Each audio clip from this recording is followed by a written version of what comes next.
Testing 1, 2, 3. Anybody there?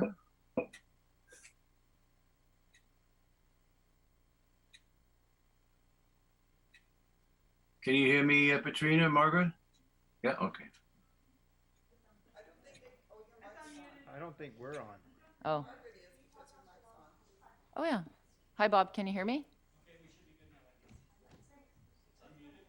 Can you Morning, Councillor Long. Good morning. I can hear everyone. Thank you. Great, thank you.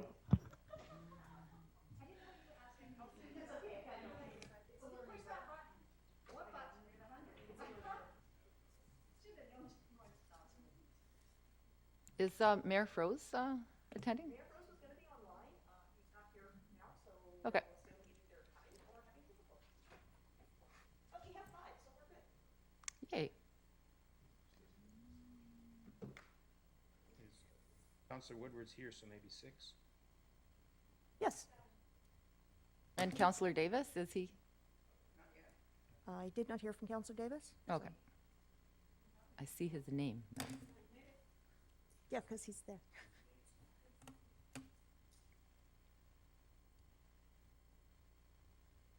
So just let me know when I should I think begin. we can go now. Yeah, okay. I'd like to call the October 25th Councillor Process Meeting to order. The first item on the agenda is to adopt the agenda. Can I have a mover and a seconder? Councillor Ferguson, seconded by Councillor Whitmarsh. All those in favor? The first item on the agenda is a discussion regarding the notice of motion by Councillor Long to amend the council procedure bylaw. Councillor Long, would you like to begin? Yeah, well, thank you, Madam Chair. I made the motion back in July because we knew that the things were going to be changing, that we were supposed to be moving to phase 4 in September, but that didn't actually happen. And that our bylaw had expired, I believe, September 19th. So it was just a question mark. Where do we go from here?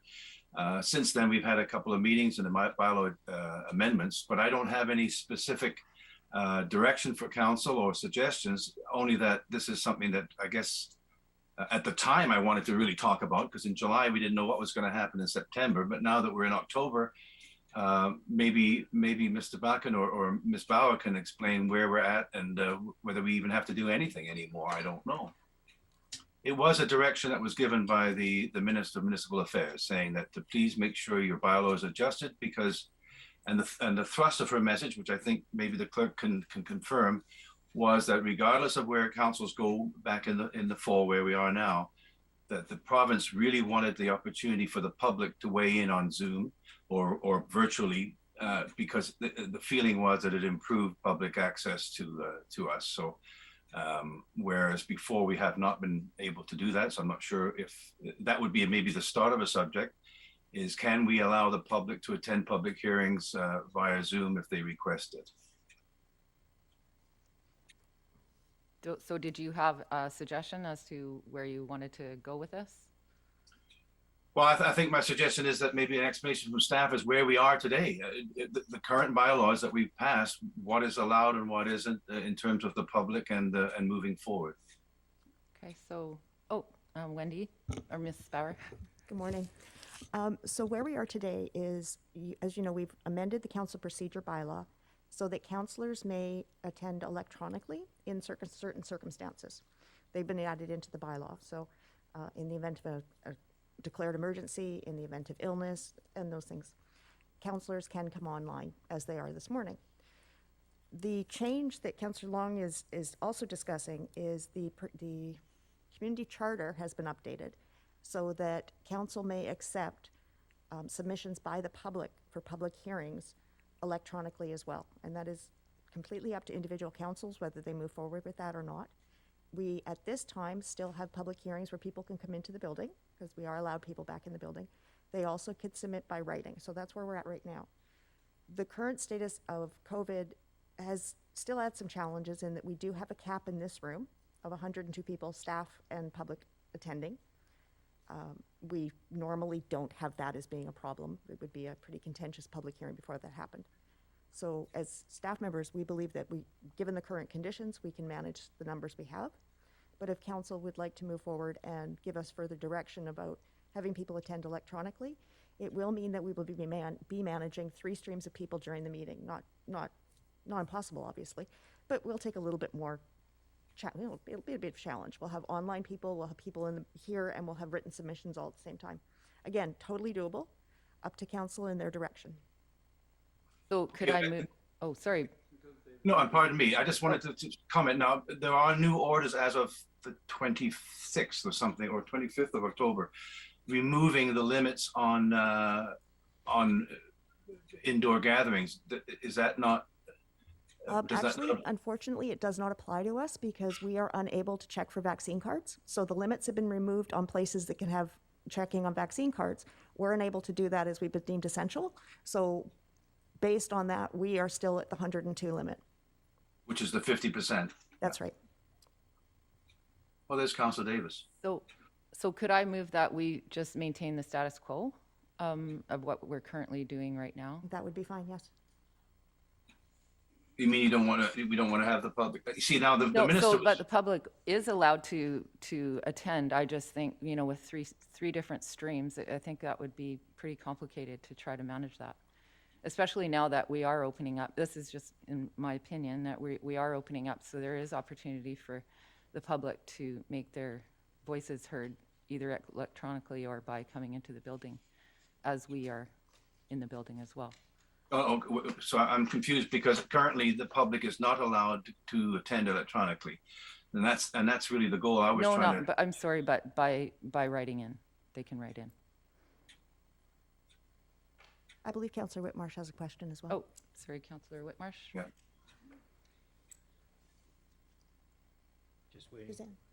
to come on. Oh, there we go. Oh, there we go.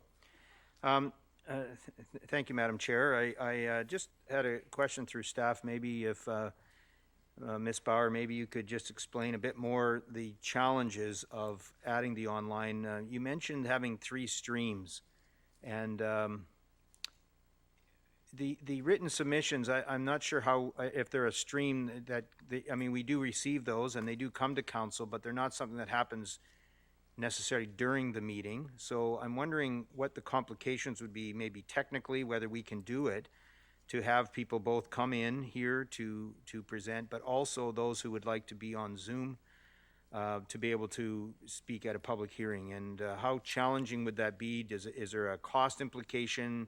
Do we have to add new technology? Is there things that we would have to do to make this happen? I guess I'm not totally understanding the challenge of adding that. The technology challenge is fine. We would simply be providing the Zoom link to more individuals, keeping in mind that the more people we give the Zoom link out to, we do stand the potential of Zoom bombing during the meeting. That was one proviso in that we would try and get people to register ahead of time, and shut the mics off as fast as we could if a Zoom bomb happened. And you know what a Zoom bomb? Not really, actually. Oh, okay. That's someone who comes on and starts screaming profanity or something else that has nothing to do with the meeting. Because it is a public meeting, the link will be out there, and that potentially could happen. That's just, and if it happens, it's happened to others, we would simply shut off the mics as quickly as we could. The mail or the incoming comments, surprisingly enough, it does take quite a bit of us staff to organize that as during the day, because we do try and keep them up to council, up to date as they come in. So it's from the 11 o'clock cutoff, we're fine. We can get you the 11 o'clock cutoff. But during the day, during a council meeting, you'll notice that they still come to you to ensure you get them before the end of the meeting. So that is just one thing that we are doing. As I said, it's not really a challenge as far as the technology. We have that. You'll notice that since we've moved back to the system, there's now Suzanne, Ms. Little and myself in order to run the meeting, whereas before I could do it myself. It's just one more thing we'll have to manage. So we'll have the people in the room. We have actually started pre-registration for the council for the public hearings in order to help somewhat, so people can go online and register before the public hearing. And then we'll just have to figure out how we manage, okay, we have 10 people online, 3 people in the room, and it's just a coordination thing. It's not a technical problem, just we'll have to work out a process problem. Okay, that's helpful. Thank you. Councillor Ferguson? Oh, okay. Just to support Wendy's comments, there's a couple of anomalies and perhaps a context that might assist us in trying to consider this. some of the technological innovations were put in place primarily because of the COVID situation, and were there to enhance and to recognize certain geographical challenges that may have existed in some of the more remote communities that they were experiencing. By and large, most metro communities are trying to return to in-chamber meetings where it's technologically and practically feasible. And I think those concerns will remain until probably January or February, once we hopefully get beyond the latest wave and things will continue to normalize a bit more. The challenges with the electronic participation in an interim fashion is fine, but in the long term, we're seeing some complications because the requirements of council are to be in the chamber unless there's a bona fide valid reason that we've talked about and previously put in place. And likewise for other organizations, whether it be councils or even for the courts, they're all trying to migrate back towards in-person hearings so they can actually deal with challenges of credibility and characteristics that exist of some of the speakers, and as Wendy pointed out, the Zoom bombing concern, where all of a sudden we're publishing things that probably are not the most pleasant things to be publishing. So I think we still view this as being a bit of a work in progress. The permanent changes are probably best to be considered after we return to a more normal environment and giving us the most flexibility that we can have in the short term, because I think that'll address most of the concerns, and it's probably something that does warrant further discussion, but it might just be a little bit early because we are still trying to unravel all of the complications as we're seeing from some of these great technological advances. Councillor Ferguson? Yeah, I think many of my questions have been answered. It does remind me of when we were live in a show on Cable 4. It's called Meet the Counselor Live, and sometimes there would be, sometimes, not very often, would be somebody say something, not necessarily vulgar, but I remember one specific time that I was there, and at the time my hair was a little bit longer than it is now, and the guy who was interviewing me, his hair was kind of balding a bit, and somebody phoned up and made kind of comment about the way he looked. And so that gives you an idea how with Zoom, I guess you don't have control over that, who's speaking and who's not. They can kind of pipe in, and also you have that delay problem. So that's one point. The second point is I think it's really important that all members of council attend the meetings, regular meetings of council. Those are my two comments. Thank you. Councillor Davis, and then Councillor Arneson. Thank you. Actually, things look better now that we're all wearing masks anyhow, Steve. So I would wonder if I heard, why are we making this decision? Why doesn't staff just go ahead and say, hey, this is how we're going to run the meeting? Like, why does council, like, this isn't a policy. Well, it is a policy, I guess. I just, either way, I think, I heard what Mr. Backham said, and I think he's erring on the side of caution, maybe in a couple months. And, you know, we're set up here now. Do we feel there's a risk of having the council, the public hearings on that microphone with them in here? Because I mean, we've been doing these Zoom meetings now for this long. I'm getting some puzzled look. I am sorry, I was late. Am I off the topic? No, sir. No. Okay. So I just would wonder if we maybe, and I've said this all along when it came to opening up public buildings, and you know, err on the side of caution. This in 2 months is going to come back out. We're here now. Let's just keep coming here, and you know, if somebody gets on the mic and goes hog wild, well, just shut them off. I mean, we you know, what are we going to do? We don't need to record. The best thing to do is just shun them, and if they go wild. Anyhow, just my comments. Councillor Arneson? Thank you, Madam Chair. I had a couple of comments, and I'm not the most technologically savvy person, as we all know. However, I'm wondering whether or not, given the circumstance, and I understand we want to prevent as much as possible anybody else taking control of the meeting with bombing and things like that, and I've certainly heard that in the past, and it is rather alarming, and I think it would be something we should avoid at all costs.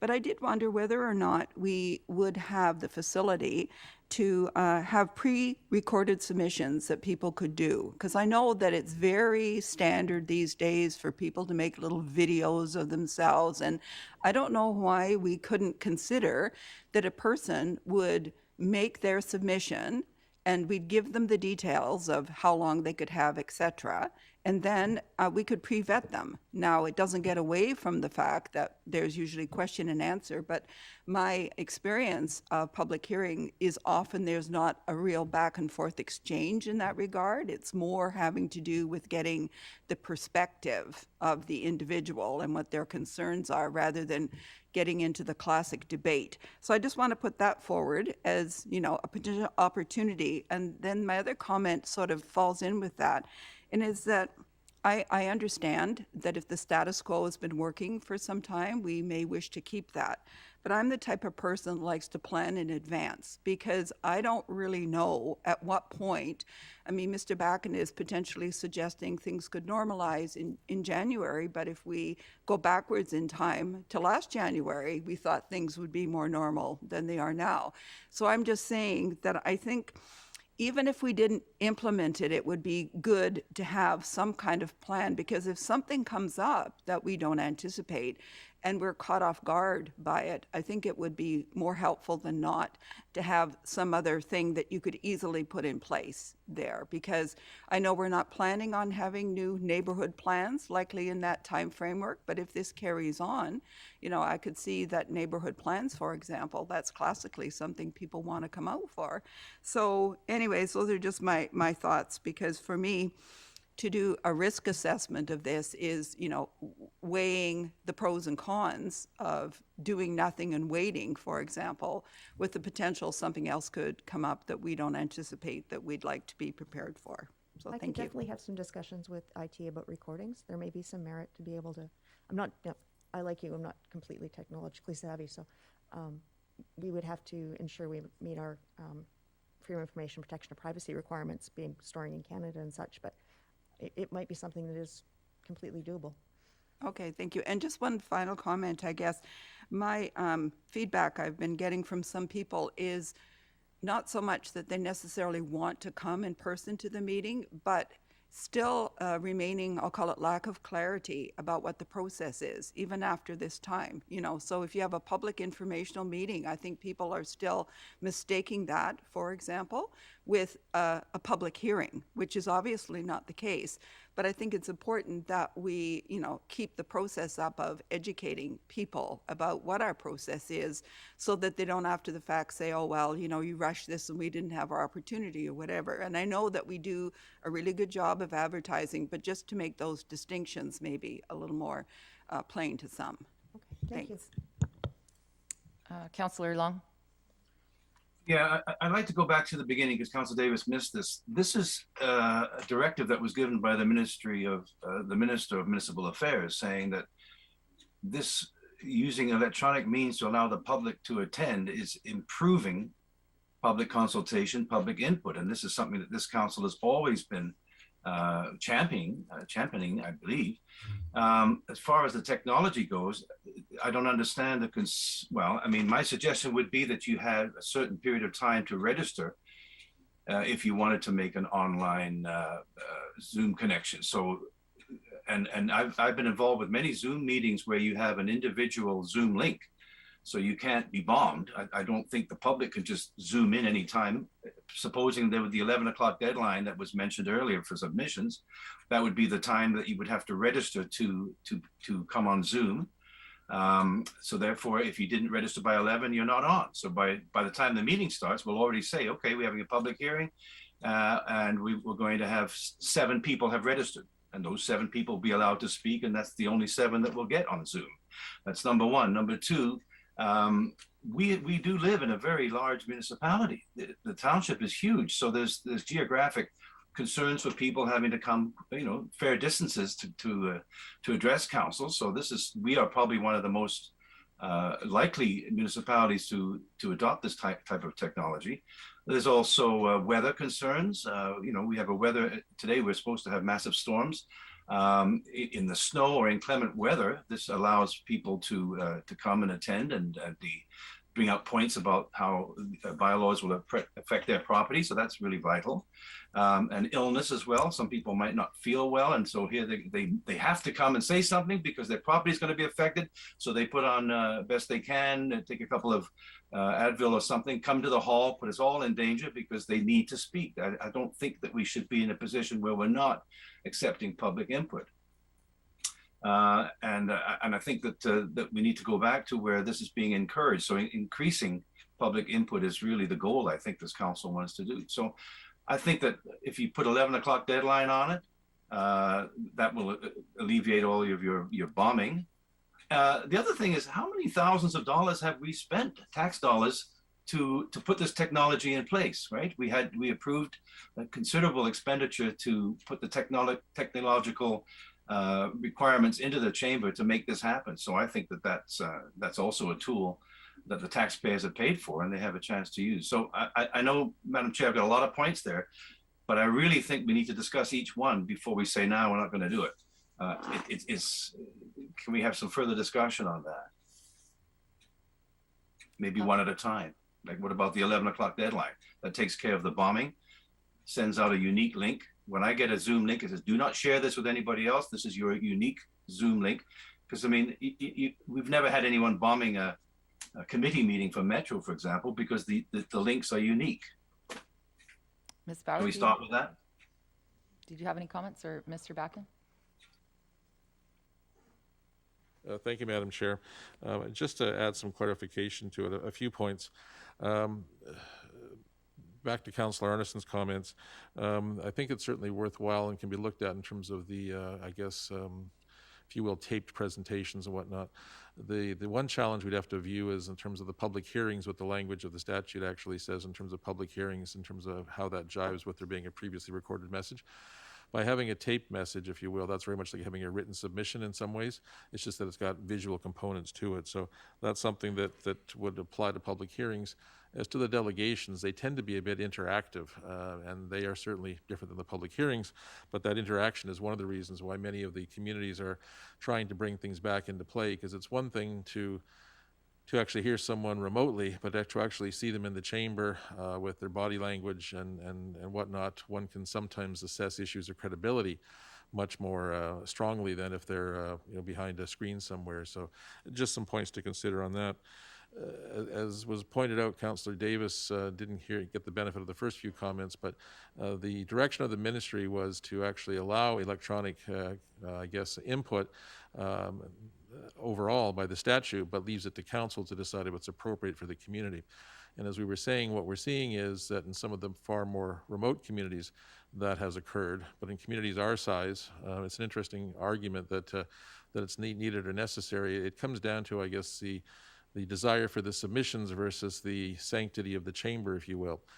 Many communities feel, bigger communities feel that it's more, telling to have people come into the chamber to actually hear them and see them and to assess their credibility. As much like the courts are doing, they're actually trying to migrate back to in-person when it's going to be safe to do so. And councils are sitting at sometimes in a quasi-judicial fashion, but certainly they do have a broader perspective that can be considered going forward. The technological challenges can always be addressed. It's just going to be a matter of the cost. And I think we've always taken the proposition that the need for the input outweighs the value of the cost as well. So I think that's something that can be managed. As to the overall direction, that's something that council can simply provide us with, probably at the after hearing the open comments by way of a motion in terms of which way we should proceed.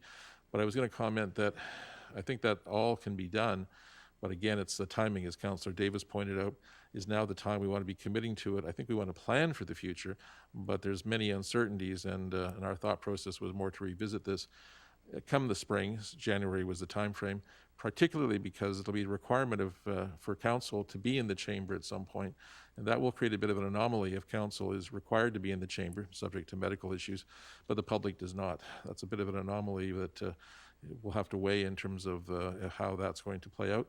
and what the implications are back and forth. As Councillor Long suggested, each of these points maybe merit a much further detailed discussion once we have more known facts.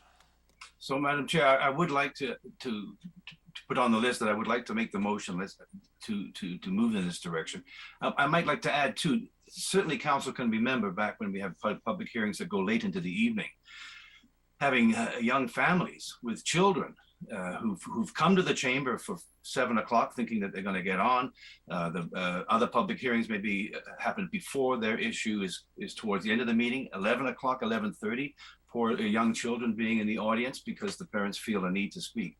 There are lots of really good reasons that we should be allowing this to happen. I think it can be managed, and I'd like to be noted that I'd like to make that motion, and we can see how that goes.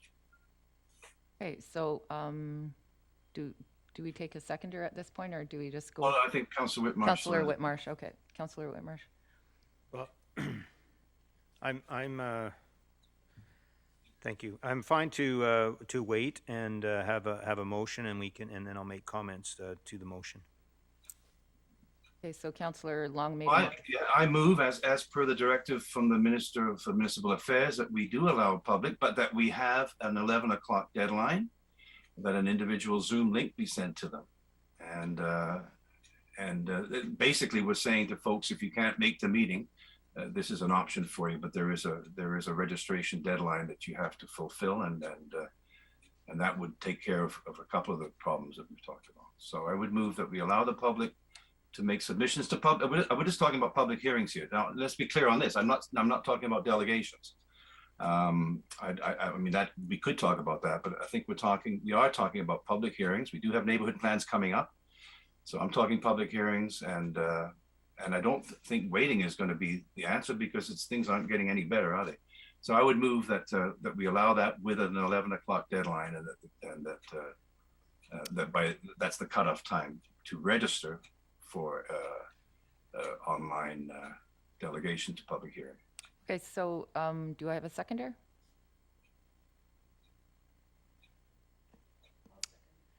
Councillor Arneson seconds, and any questions, Councillor Arneson? Thank you. So I want to support that for further discussion, because I feel like today is our opportunity, since we have council assembled, to try and make some progress on this. And it may be that we, some people are comfortable with where we are so far. But I agree that we should, I think, as much as possible, try and evolve our process. My only comment about the motion currently is that I hope it could include some language around the exploration of potentially having taped information that could go forward as part of the public hearing submissions. And I say this further to Councillor Long's comments about the fact that, people want to come, and sometimes people have children or have to get up early or whatever.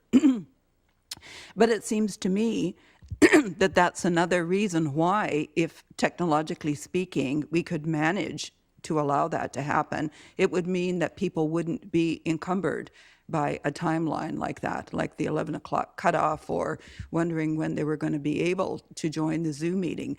So it just gives another stream of opportunity, I feel, to people. So I just wanted to make sure that that's a continuing conversation that we would explore. And if it's not feasible, that's fine, but at least, to look at that as an option. Okay, thank you. I'm just going to go through the list here. Councillor Davis? Thank you. I saw other hands up there before, but Okay, I'll just. I wasn't keeping track. I'll just jump in here real fast.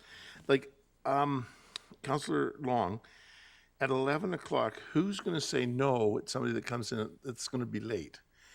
And I know that the 11 o'clock, the timeline is there so that we don't get, what do we call it? Bombed. But is putting a restriction on seem like another not so transparent? Does that and like I say, we have late delegations. I know this is not delegations, but we have late delegations, and we make our mind up. Like, we don't want to open up a can of worms where we all have to decide whether this person should be able to break the time limit or not. If that 11 o'clock thing is almost the first thing you read, then maybe it's okay. It can't be kind of hidden in the details, because I could see that, a family, somebody says, oh, wait a minute. Not everybody pays attention, and old habits will come into play. And I would say, well, I'll go to the hall tonight because 11 o'clock, I can't talk. Well, this is crap, that sort of thing. Anyhow, it can create, a good intention can create problems. Just my comments. Thanks. Madam Chair, can I get clarification on what do you mean by that, Councilor Davis? How does that affect the video thing? If you're registering by 11, no, it's 11 a.m., not p.m. Yeah. I don't know if you heard. 11 a.m. is our cutoff for written submissions currently. Is that not true through you to the clerk, Madam Chair? No, actually, the cutoff for written submissions is upon the close of the hearing. So I guess. But this motion is calling for an 11 a.m.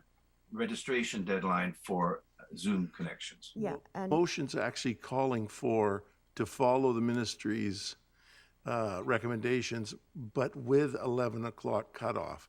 And I'm just wondering if we start meddling, and just to clarify my point, if we put in our own little thing, which we can, I just hope that that's not going to appear like we're being too controlling, just because we don't want to get bombed. Bombing is not the end of the world. Well, I guess I'm just, now you know my bad habits. But okay, sorry, I've got off track, Councillor Long. But I don't know if you allow me to well, anyway, I'll let it go. But I mean, we talked about being able to control these streams, having things organized for council to know what they're going to expect.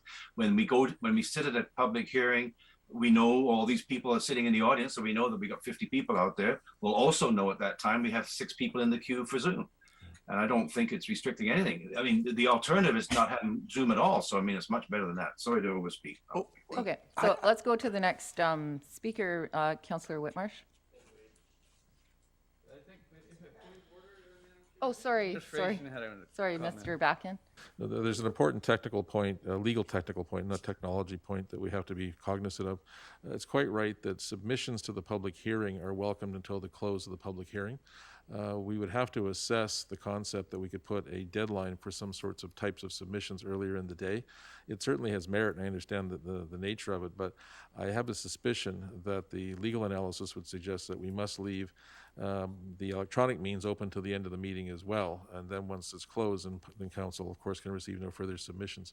So it does help to narrow it down to the public hearing, because it does then give us some identify the scope of what we're talking about. But I think there's a realistic chance that public submissions by electronic means would have to be left open until the close of the public hearing.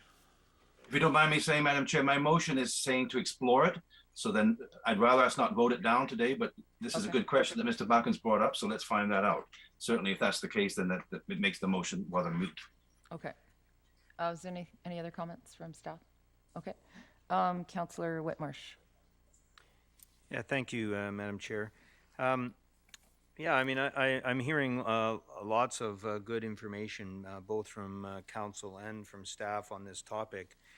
You know, I certainly like the idea of making it as easy as possible for the public to be able to speak to us and present their concerns. But you know, I do have some concerns. I probably share some of the concerns that staff has on this matter. Our community is not that large. I think we're within a 20-minute drive pretty much from anywhere in the community, maybe 25, to get to here. That's not a significant amount of time. People would drive that far to go shopping and do all sorts of things. So I don't think we're that large of a community. There are much more remote communities that would be much more difficult to get in person than Langley would be. Secondly, I am concerned about the idea of the video presentation. I do think that's very similar to a written submission. I'm not sure what the advantage of a video presentation would be over a written submission, other than we can see their face. My concern as well is that the amount of staff time that potentially could take. Imagine a topic that has lots of community interest, that we could have 30 or 40 potentially videos up to 5 minutes long. And we have to have staff to sit and review them all in case there's any inappropriate language or comments that might be made, and they have to screen them. And then we get into the topic of censorship, the idea of, are we censoring what people are saying or not, and should we censor that, and should we censor something else? I think it's extremely problematic to be sitting and having a staff member go through potentially many, not always, sometimes there might be none, but there could be potentially many videos to sit and go through. Written submission, you can scan and go over, and you can see if it's inappropriate in a matter of seconds. Whereas the video, you might be taking 2-3 hours of someone's time just to go through videos. So I'm concerned about that. I don't see the advantage of it over a written submission. And I do, feel with staff as well. I think the comments they've made about body language and seeing people speak to us directly, being able to dialogue and ask questions is important. And we do lose that on Zoom. I think most of us have recognized the inadequacies of Zoom meetings compared to face-to-face meetings just at the council table alone. And to now develop a system where we encourage people to sit at home and speak to us instead of actually coming to speak to us directly and interacting with them in a more positive way. So I do have a lot of concerns with it, but I also do like the idea of, I think we're moving into obviously an age where we need to try and use technology to our advantage. And so I do think that certainly this is something that we should be considering in the future. I do feel it's a bit early for us to consider it. I think we should look at least to see what happens. The provincial government currently has, mentioned January as the date for revisiting the idea of the pass cards. Very likely they'll continue. Things may continue longer, but we don't know. I think we're just way too. It's premature in my mind for us to be trying to make a number of changes right now. I think this would be a great discussion to have in the spring when we know more what's happening in our province with COVID and the pandemic, with what's happening with government regulations. They're already continuing to open up more things as of today, and so I think it's premature. So I would probably support going in this direction, but having this discussion in the spring when we have no more where we sit. Thank you. Okay, thank you. Yeah, Councillor Ferguson. Okay, hi. Hi. Thank you. Yeah, I'm waiting. I think that the comments made, I'm a big believer of getting back to open chambers and getting away from all the challenges, but we have to wait for public health. What, if I may, through the chair, what is the actual amendment or motion in front of us right now? Mr. Backen? Or See how confused I am, Madam Chair? no, it's a good question. Yeah, it's from my rough notes. We'd be moving toward the model provided by the ministry and the changes in the community charter, so that people could register ahead. We would have submissions via Zoom or Teams, whichever option we're using at that point, and the cutoff for application to speak that way on the electronic meeting would be 11 a.m. Does that mean, if I may, all municipalities and regional districts throughout the province have to follow that mandate? No. Or some have gone beyond, but that's the minimum mandate? As Mr. Backen said, some of the more spread out communities have gone that way, and that it is just difficulty of travel. The Metro Vancouver ones, for the most part, are going back to in chambers. They just feel more comfortable that way.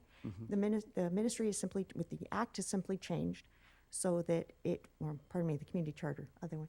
The charter is simply changed so that councils may make the change if they wish. Prior to this, electronic meetings were only to be for council attendance only, were only in the event of an emergency.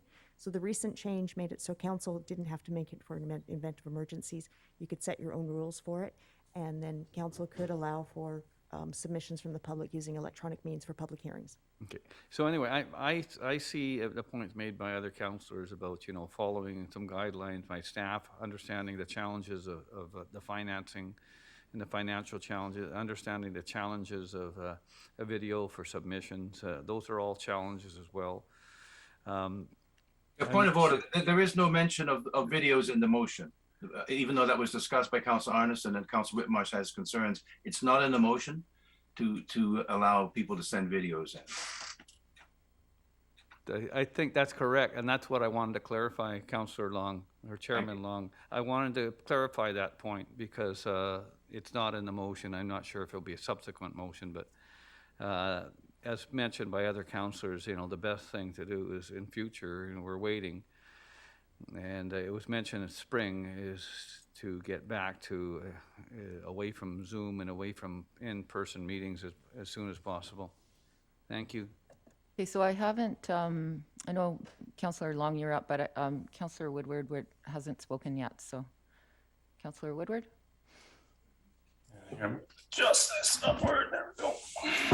Yeah, so I appreciate Councillor Long actually bringing this forward. I'm a bit confused as to why it's become so complicated. So I wanted to ask Ms. Bauer. Ms. Bauer, have we not been doing this in some form for the entire pandemic, allowing residents to utilize Zoom to connect with us? For presentations and delegations, yes, we have not done that for public hearings. Yeah, so the format would work very similar to a delegation. Would that be fair?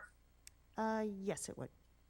And actually, So I guess I'm not, sorry, go ahead. I just had to correct myself. We did actually do it for public hearings briefly when the ministry or our direction was that people could not come at all. So we did move to a public hearing that way. The uptake was not significant, I guess is the best way to put it. Yeah, so I mean, I don't know if we've had, you know, I can't recall a really significantly controversial public hearing other than for Creekstone. So I mean, maybe this hasn't been an issue for this council, but to having a really contentious, long public hearing, and perhaps if we did, we could schedule one that'd be specific to in person. I'm kind of wondering why this has become a problem. If you know, and as I'm perceiving some councillors have it, that if we've been doing this already for the entire pandemic. I don't think we've had any problems with it that I recall. I think most people are going to be very respectful and reasonable. I don't know where this video concern came from. We can certainly not allow them to submit pre-recorded videos. We can certainly require them to turn on their videos to address some issues that were raised around perceived concerns around credibility or being able to see body language.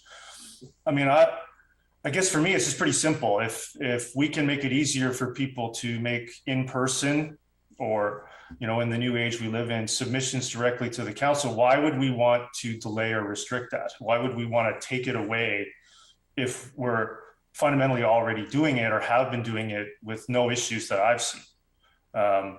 So, you know, the comment is made about, well, it's really easy to come down. Well, it's not easy to come down if you've got 2 kids and no childcare, and say your spouse or your partner is a shift worker, and you're 20 minutes from Aldergrove and you're 20 minutes back. You got to sit in the audience for some unknown period of time till you speak. That's a couple hours, 2-3 hours commitment for maybe a 2-minute submission. So I don't see why we wouldn't make it easy for someone to submit to us. I don't know why we would suddenly say, well, we're going to discuss that in the spring. I don't know why we would take it away, essentially. I certainly want people to have the opportunity to submit to us and connect with us, whatever form is the easiest for them and the most convenient for them. So that's a pretty simple foundational principle that I have. And so for me, it's pretty easy to support this. I'd go further than this, but if we want to explore it and make sure that we're on firm ground before we commit to it, I'd be fine to do that. But this is an easy one for me to support. I don't see any issues with it whatsoever. Thank you. Thank you, Councillor Long. Well, I think Councillor Woodward said it all, so that's great. I think we should definitely be proceeding, and the motion doesn't call for the video presentations. I'm not so sure I agree with that part. I agree with Councillor Whitmarsh's concerns there, that sending in a pre-recorded video is going to be very time consuming. And why would you need to? If you've got the technology to create a video at home, you certainly should be able to register by 11 o'clock and come in on Zoom. And I think the motion is also being that, I just wanted to clarify that we are in process committee, so this would go to staff for some investigation and then still come back to council. But I think Mr. Bakken's comments that does the committee charter allow us to have that cutoff, that's the key. Without the cutoff, then we would have another challenge to work on, but we need to find that out first, whether we can allow that. And I guess if different communities are allowed to adopt this or not, then hopefully we'd be allowed to adopt this policy too of registering ahead, which takes care of a lot of technical issues for the people coming in too. You know, they can have their Zoom link all prepared, their computer all set up and everything else. So anyway, I better not talk anymore because I think I very much support it and I don't want to talk you guys out of it. Councillor Whitmarsh. Thank you. Just for a clarification, is the motion that we're discussing the same motion that's in our package with the addition of the 11 o'clock registration deadline? Is that the only adjustment to the motion? This motion says that staff would look at our procedural bylaws to allow these meetings, suggest amendments, and bring it back to council for consideration. Is that the motion we're looking at with the addition of the 11 o'clock? Yes, actually, we would have, it has to come back in the procedure bylaw. It is an amendment to the procedure bylaw that is required. Right, okay. All right, well, that's helpful. I mean, I again, I value the comments that I'm hearing across the council table, and if this, I have commented that I like the idea of us discussing this in the spring. I mean, this certainly gives us, maybe it gives us more information, and if it comes back to the council table, we could have more information to know, more clarity around it when we have staff discuss the amendments. And at that time, we could also, I guess, discuss the date of implementation. So for that reason, I'd be supportive of this moving forward at the priorities meeting today. Okay, so what would be our next? I believe you could take the vote. Okay. All right, so I'll take the vote. All in favor? So it's unanimous.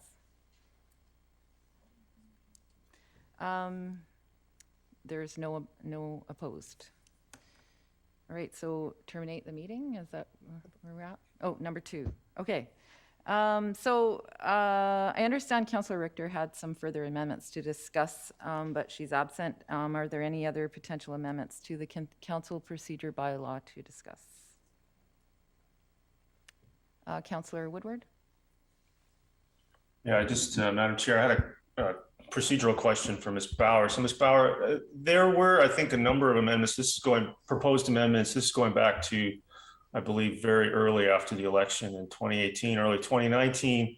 There were some amendments distributed by, I think, myself, and I can't remember if Councillor Arneson had any. Councillor Richter certainly had a number. Those were not redistributed to council. So your intent was that we don't itemize, I go through those on an itemized basis today, but discuss doing that in the future. I was curious what number 2 actually means and who put it there and what their intent was. Well, there were the with the council discussion we had previously, I believe all the remaining councillors were, we managed all those ones. There were no more for you or Councillor Arneson. We did actually, my records had those ones done. The remaining ones were all for Councillor Richter, and I was going to discuss that with her this morning. I do have my list with me that if she was here this morning, we would discuss, but I understood she had already advised me she was not coming. So at this point, there was no point in redistributing that. I might have to go back and look at that. I recall that my submissions were not actually reviewed and discussed, but I'll double check that and I'll just do that separately. So, I guess if they're not distributed, because I can't see them, even if they're from anyone, I mean, I'm happy to take the hour and 10 minutes we have left to work on them, but what are they? And would they have been distributed or? Well, as Councillor Richter wasn't attending, I did not distribute them. Okay. Because our general process is that if the councillor is here, we would discuss them, but as the councillor is not here, we would not go forward with them at this time. That makes sense. You said you had some though. No, my list was complete. Everyone's list was complete. There was just Councillor Richter's left.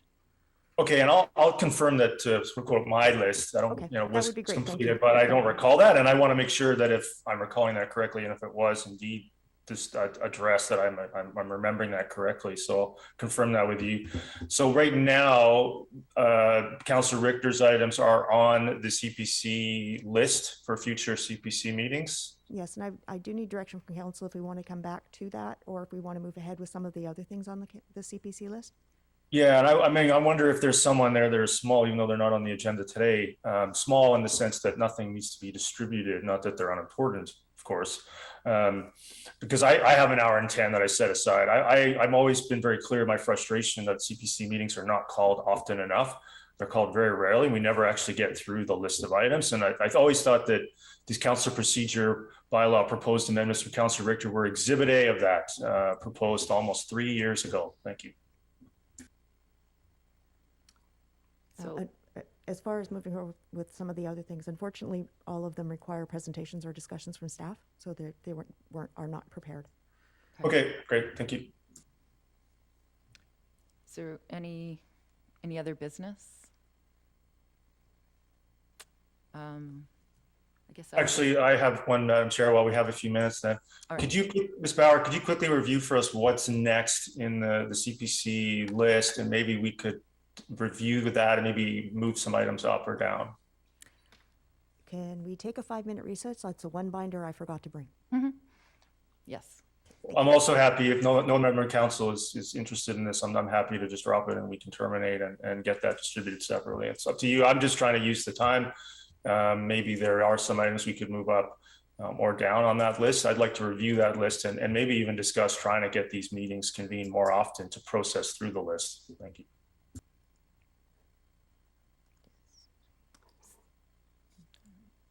Does council want to take 5 minutes? Or, okay. Councillor Whitmarsh, did you have a comment? I'm fine. I'm happy to take 5 minutes and then we can at least see the list. We may not be able to do anything with the list, but it might be good just for us to see it and understand what's coming forward. Councillor Can I Davis? move a 5-minute recess? Okay. Councillor Davis? I had a shower and I'm cleaned up, so I'm here for, like, I think it would be nice if we could have a little backup. Then we can reduce the list. Anyhow, those are just my comments, but I'm here. Okay, and I'm just sending it to a printer now and emailing it to those who are not in the room. Okay, so we'll take a 5-minute break.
I know that we're still recessed. Madam Chair, can you hear me?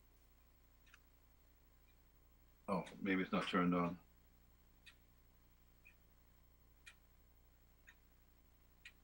If you can you hear me? Give me the thumb.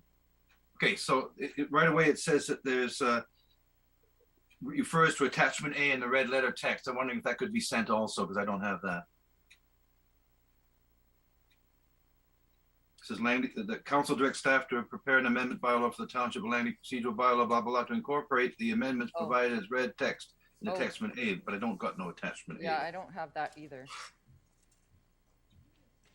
Maybe that could be emailed out too.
I remember it came up.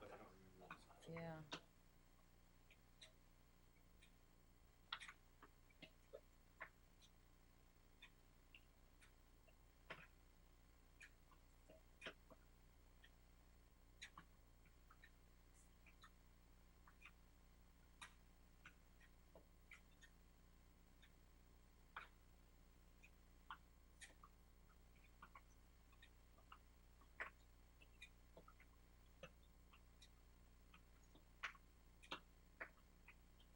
Yeah, okay. All right, so I'd like to call the meeting back to order. And I think everybody got a copy of the items and draft scheduling from July 30th. So I don't know if everyone got a chance to take a look at it and if there's any questions.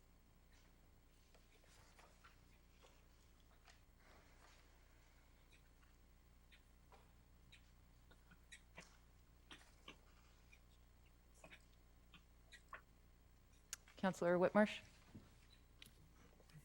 Yes, thank you, Madam Chair. I just was looking through the document here of the items that are listed, and you know, it's good to see this list again in front of us. I can't remember all the details on some of them. I can't remember all the details currently sitting here. I'd have to go back and look at it on the Child Care Action Plan, for example. I don't remember the specific details on the social sustainability strategy, so those are things that I have to go back and look at again. But I guess, you know, in light of our first discussion, I think it would be good to, you know, use CPC to go through these items and discuss them so we can bring them back to the council table. I do appreciate the challenge of having something like this council procedure bylaw update, which was coming, these are, we're looking at the items from Councillor Richter. And, you know, this is a second time I understand that it was on the agenda and Councillor Richter was unable to attend. And I do appreciate the value of having the person that's moving those or wants to discuss them here present for that discussion. So it does seem to me that maybe we need to prioritize and have some of these ones that are on here that don't specifically maybe in the same way require the specific council member to be here, because it is important they are here. And so maybe some of them we should bump ahead and reprioritize. I'd be open to doing that, because there are some in there that certainly I'm very interested in seeing discussed and come forward to council. And we have some that are dated back, you know, to July and August of 2020, and so on. So the reprioritization may be a helpful thing if we're, I don't think we should be in a situation where we're reliant on one counselor to attend a meeting for us to actually continue to discuss topics. Thank you, Councillor Woodward. Yeah, thank you. I want to echo some of that. So, you know, I'm looking at this list again, and it's good to look at it again. I kind of want to ask a question through the staff again, Madam Chair, to Ms. Bauer. Ms. Bauer, like, for example, you know, one way to solve the issue of a counselor-specific item holding up the meeting would be to put more items on the agenda, so that if that person's not available, we can just move on to the next item that's been prepared for, distributed to council, any backup information redistributed. Can I ask currently, why are you not doing that? Thank you, Madam Chair. I can jump in. Right now, what we try to do is canvass council to see who will be in attendance, and quite often we aren't advised till after the agenda is actually out, and that just happens as people's schedule change from time to time. So effectively, the agenda has been set with the knowledge we have about attendance, and then it determines that something intervenes. As such, then, we're trying to make the information timely, so we don't ordinarily schedule something else because it becomes the next topic, and generally all topics take at least 2 hours that referred to on CPC. We could try to increase the density of the topics and try to make more meetings per scheduled date, but I don't know if that's going to be, generally once we actually get into a topic, it'll probably take that much time, but we could certainly try to add more topics to it and just have the staff standing by. Yeah, so I mean, I can be sensitive to that. I'm not trying to be critical here. I'm just trying to make more efficient use of the time. So we ended up today, and then I understand the unpredictability of how long an item will take. Having been on council now and watched it for many years, it's impossible to predict in some cases how long an item will take. To just put more on the agenda, maybe there's prep work involved in that and so on. The other thing though I wanted to ask, for example, I'd be quite happy to sit here till 11 p.m. and just deal with these issues. I'm quite happy to be here all day again today and just get them done, because they sit on this list for what feels to me like a very, very long time. And then I have to hear from some residents that somehow I don't care about childcare because it's gone off to CPC and not discussed for a year. So I think that is one of my frustrations I'd like to resolve. Why can't we just convene CPC, start at 9 a.m. until it's finished, just like we do a council meeting? And then we don't have these items just sitting there for months, in some cases up to 2 or 3 years. Can I get an answer to that? Because I'm trying to move these things forward. So, Madam Chair, as part of the prioritization, we could stipulate the meeting length. Right now, either by practice or by policy, I think we've limited them to 2 hours because this is supposed to be the off Mondays for council, but we can certainly make them longer if that's the will of council and schedule them for the full day or for whatever time period the council directs. So just another thing, if you just let me one more question, a couple more questions. So what currently, just for council's information or update, and whoever's watching, what is the current process for scheduling and convening a CPC meeting? Who has to call it, and who controls when it's called and how often it's called? So at the present time, it's the mayor who calls the council priorities committee meetings. However, there is proviso, certainly, that council by resolution can specify the frequency and time and structure of the meetings. It was formed as a committee of the whole of council by the mayor under the provisions for effectively standing committees, but it is a committee of the whole, so council could pass whatever direction they like, send it on to council, and when council adopts it, it'll become the prevailing direction. So it would be different than, say, two councillors getting together and calling a special meeting. That would be a different process for CPC meetings. That's correct, because that would be effectively, councillors could call a council meeting, but I have to reflect on whether I could call a CPC meeting because it's a meeting created by the office of the mayor. Okay, so I think that's where my frustration pretty much lies. I've been pretty consistent on this. I wish this committee was being called more often. I wish this would just deal with these issues on this list, and however long it takes, convene a meeting and discuss them until we're finished, just like we do a council meeting. But the meeting's never called. So these items sit on here for years, and it's pretty obvious to me why that is. Thank you. Councillor Long. Just to continue on that, it would be much better, I think, for all of council if these were scheduled and they were on our calendar so that we knew when they were, and certainly they could be longer. But I'm wondering where this idea came from that a councillor has to be present to have an issue discussed. Is it not when the issue is brought forward to council, it becomes a council issue. Council has decided to move it to CPC because we want to have these more informal discussions, which I appreciate, and I'm sure Councilor Woodward does too. We don't have to count how many times we talk and all that kind of thing. We have a nice discussion, but I don't understand why we would not be continuing with the township business, whether a councilor is in attendance or not. And I thought, quite frankly, that this motion that we did talk about earlier was deferred to this meeting because it was to be included with other procedural changes to our council meeting procedure. So I was looking forward to spending this couple hours and discussing all of the council procedure potential amendments so that we could move forward into the new year and to the future councils with a fairly clear idea of how our meetings were going to be run and the policies that we were going to adopt. So I really don't subscribe to, well, the council's not here, so we're not going to discuss it. And that is, well, I don't need an answer, I suppose, from staff, but I wonder how we get to that. So if I don't show up at a meeting and I want to talk about tea in China, we don't talk about it because I'm not here. Well, that's just not the way the council usually operates. We often find an issue that's really important. We want to have a full council, but the business of the township has to move on. Councillor Arneson? Oh, sorry, Mr. Backen. Thank you, Madam Chair. No, some good points were raised, and I guess part of it's historical experience, but generally speaking, it's been council's direction that when there's a notice of motion or substantive item, not just merely a procedural item, but a substantive item, that would then wait for the member of council to actually attend and be present. I think that stems historically, and this is comment more than any rule or regulation, is that when we've tried to advance them without them being present, we tend to have a high incidence of reconsideration and repeating the meeting process again, either in part or in whole. So while technically, yes, once the matter is advanced on the agenda and it's moved and seconded, it becomes the prerogative of council to control.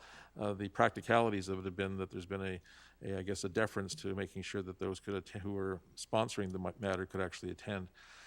So that's the first part.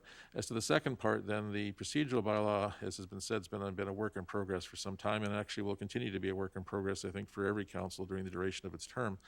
The challenge we face here is this was seen to be effectively the conclusion or moving towards the conclusion of a previous process. I think the procedure bylaw can always be improved, but we don't see it as being a revisitation of anything new, other than what was previously done, so that we can actually bring some closure to it for the election. So if there's further items that need to be improved in the procedure bylaw, they're probably best to be brought forward at this point, unless of course they're on the list, which we've got to go and see what's been finished and what's still a work in progress. We've got to go, unless it's that, should probably be worthy of either a notice of motion or some direction to staff, so that we're making sure we're keeping on top of the outstanding items. Well, to the first point, it goes both ways. Sometimes we have to revisit, but sometimes it can be dealt with even more swiftly with the absence of certain councillors. But now, where are we now? I'm now really confused, because that means we have to have another meeting, council priorities meetings, that focuses specifically on the council procedure policies. Is that correct?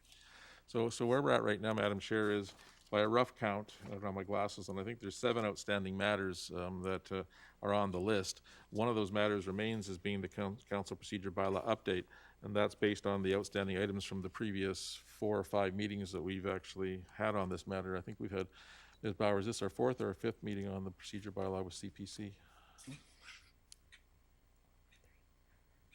Unfortunately, I'm not perfectly sure, but I believe it is at least 4. It might be 5. Or 4th or 5th, the niceties aren't there. So we thought we had wrapped them up into this last grouping. There may be more that they're out there because they've been inadvertently omitted. That's the feedback council can provide us going forward. It need not be right here if there's matters that have to be touched upon, but it's the process is to try to wrap those up. And then what council may wish to do then is to say, well, given where we're at in the term and the reality that we could have a day with some multiple items, 1 or 2 or 3 or 4, whatever council directs, to determine which the priority should be for the outstanding 7, which ones they'd like to see move to the top during this process, because we've invested some considerable time in this, but certainly more can be invested, but it has to be viewed vis-a-vis the other outstanding priorities that are remaining. Councillor Ferguson. Yes, am I on? You got me. Thank you very much, Madam Chair. I find this helpful, the list. Thank you very much for providing it. I think another thing that's been a concern of mine is get some teeth in the council process committee process so that we can actually have some teeth in it and move forward accordingly. I know it's up to council to vote for things, but if we can deliver some teeth, sometimes people might think that it's not progressing fast enough or we're not really doing anything with anything that goes to this committee. A topic sometimes that could be discussed by the councillor or the person bringing it forward. For example, if a person really passionate about something, they might want to be at the meeting, and then the clerk can discuss earlier, the mayor can discuss earlier, and they can either put it on or not put it on. I mean, it's kind of a Cole's note or a procedure, something like that process, so just to work with a person. Like, for example, many of us have a passion on something, and they can let the clerk know, no, I don't want it going on the CPC agenda, or yes, it's okay if you do. So that way it could be clarified very quickly. I know we've had a lot of meetings on, I have a point of information. Madam Clerk, you had indicated to us the mayor was going to be attending this meeting. Is he in the room? I was advised that the mayor was attending, but he is not here. Okay, I thought he might be here because he called the meeting, I guess. Okay, so that's some of the points, and now we've got this stuff. What is the next step? Now we've got a little bit more time, and I also agree with other members of council who said if we, I don't know, about 11 o'clock at night, I don't mind setting apart the day, and I think that was, and I know the mayor's not here because I was going to ask him. When he first became mayor, the idea was him to have less council meetings, but more policy-directed meetings, more information-type meetings involving the public and council, and he's not here. And that's why those, they call open Mondays, were available. When I was first elected, we met every single Monday other than a holiday. That was just the way it worked. And the Mayor Froese, when he came, he decided that it'd meet certain times and it wouldn't be every Monday. So those are my points. Thank you. Councillor Davis? Thank you. I can't help but think we're trying to reinvent the wheel here a little bit. But I do understand where Councillor Woodward's is going with this, but we keep passing it back and forth. So I think what I'm getting out of the talk from everybody else, I haven't heard Councillor Whitmarsh or Councillor Arneson either, but I think the reason that it's courtesy to that councillor, and I think that's what's happening with this procedure bylaw. We do have to move the meeting on. And if given the opportunity to say, okay, well, if I'm the worst, I don't get back. I couldn't even tell when they say, what kind of sandwich would you like? I don't even get back and just say, well, surprise me. It doesn't matter. So I think what we need to do here is not reinvent this so much, but we do this line that says it all for me. Insert the decision whenever the CPC meeting ends early. So let's just leave it as alone. And when we get through what that gets a little complicated too, because as Mrs. Bauer has said, we have to have sometimes there's presentations on some of these. I don't know how many of these 7 we need a presentation on. But yes, I think what we could do is pull out a few of them and have them in the queue that are easy ones and reduce it. Give the person the courtesy. I know it's been mentioned, Councillor Richter, give her the courtesy, a couple meetings. If the mayor is the one calling the meeting, say, hey, can you make it? Okay, well, we'll do the next meeting. If that happens a couple times, then we all have to make that decision and move on. So we are, in a way, it seems like everything we do, we kind of want to try to improve. And that's a good thing, but it also can create other problems too. Hey, just my 2 bits. Thanks. Councillor Woodward. Madam Chair, I believe Councillor Whitmarsh and Councillor Arnott haven't spoken on this item yet, so I'm happy to wait until others have spoken. I think I've already spoken once on this. Okay. Councillor Yeah. Whitmarsh. Thank you. Maybe, I think I think I have spoken once already, so maybe Oh, okay. Well, I apologize. I'm happy to go next too. maybe Councillor Arneson, I don't know if she hasn't spoken. Sure. Councillor Arneson. Thank you, Councillor Woodward. I just want to make a couple of comments about this, and I know that today we weren't necessarily looking strategically at the plan. I do have some concerns based on Councillor Woodward's comments that, in fact, we are making sure that all of the detailed motions that were referred to this meeting have in fact been vetted and placed on like a master list. So just, for clarification, because when I look at this list today, I noticed that the earliest one apparently with the date on it is from 2019, and I do realize we're in 2021. However, I would not want to see any languishing just, because somehow through inadvertence, they had not yet been considered, because I think that would be very problematic. And I do understand that we've already tried to go through a process and continue to have a process for vetting these. The only other point that I wanted to make, and I don't know how much discussion it merits today, maybe none, but the result of this, I'll call it an extenuating process that we have, when council, in its deliberations, is not certain of a majority result that they would wish to see, or they need more information, or whatever it is, and in their wisdom put it forward to a meeting like this, sometimes I think that we are misguided in the assumption that it's actually going to result in a resolution other than, well, we continue not to be in favor of this, or don't want to endorse this, or for whatever reason we're not agreeable to that. Because I think part of the challenge for me is if we're spending such an inordinate amount of energy and resources on this examination and questioning, we don't seem to have, I think Councillor Ferguson was talking about teeth. Well, to me, the teeth would be some kind of triggering mechanism so that we wouldn't leave these things just sort of, drifting off into the future.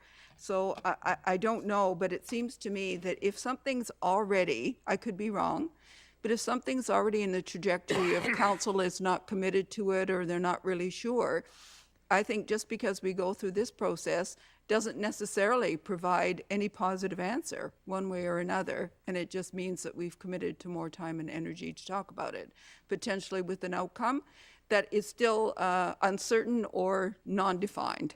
So I think we have to take that into account, because I'm all for coming to any meeting, and I certainly like the style of this meeting where we have more broad discussion. But I do recognize there is that potential to try and weight the fact that we're dealing with this in a more substantive way, with the expectation that there could be some positive result, because certainly I think we've all experienced a feeling, well, I thought the discussion was going this way, but then when we come back to council and actually vote on it, it doesn't get majority support. So I just want to put those propositions forward. Thank you. Okay, Councillor Woodward. Yeah, thanks. I appreciate all these comments. I think my motivation here is pretty specific and pretty limited here. So I look at this list and, I see childcare action plan, which I think I had, I was supported sending it here because I wanted to review it with council and myself in some more detail. And then again, this format is preferable in some ways. But it's, it's not okay with me that it sits there since July 27, 2020, when all it takes is for the meeting to be called, the item to be on the agenda, and for it to be disposed with, come back to the council meeting, dealt with. But instead, that's not what's happening. It sits here for, a year and a half, or longer in some cases, 2 or 3 years. And that doesn't really work for me. So I'm not trying to reinvent the wheel. I'm trying to get these items worked on, discussed, and up or down voted, whatever that vote is. So that's what I'm trying to do, not reinvent the wheel here. And I just want the meetings convened. And I'll be there whenever they are. You want to call them on Saturday night at 11 p.m., I'll be there to address these issues, because I don't have the ability to call these meetings. Myself and other council don't have the ability to call these meetings. Yet I think there's this perception out there that some of these items aren't important to us because they sit there for a year and a half. And none of us here have the power to do anything about that unless we amend the council procedure bylaw. So if that's where it has to go, then I'm happy to propose yet another council procedure bylaw amendment to give us the ability to call these meetings and dispose of these items rather than be told in the community, I don't care about childcare, because it sits on this list with me not having the power to do anything about it. I just had a question for staff. Is there a reason that we only do Monday meetings? Is that because it seemed to be the only, because if we could, have more meetings to get through the list, not limited to Mondays? Traditionally, we've explored trying to have meetings other days of the week, but because of employment commitments or other, committee or other levels of government commitments, they don't seem to work out that well. It can take a long time.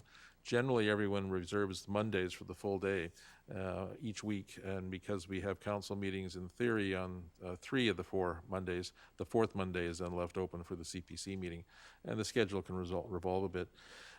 Part of the challenge with those Monday meetings, though, is not only must we schedule the council meetings and the CPC meetings, but the special meetings of council that should come up from time to time. So, as an example, generally in the fall, we'll have a series of meetings on the budget, 4 or 5 meetings. That may be fall and spring, it goes where it goes. But that can easily occupy 4, 5, or 6 Mondays that we then have locked up, and that pushes the agenda back. I think it's a good idea that we try to maybe re-examine the format and expand the day a bit. That might be helpful because we know we can do 2 or 3 topics in a day. That would be helpful. And as well as to the priorities, I've asked Ms. Little to try to come up with a bit of a quick, ballot here for us so we can actually just advance things by saying, okay, well, of the 7 items, where would the council members put the first item of priority, 2nd, 3rd, 4th, or 5th? And then we can have a discussion in terms of the relative priorities, and as well, we can then have a discussion as to the expansion of the meeting days to try to make that work easier for all of council. Okay, thank you. I have a couple more speakers. Councillor Whitmarsh. Thank you.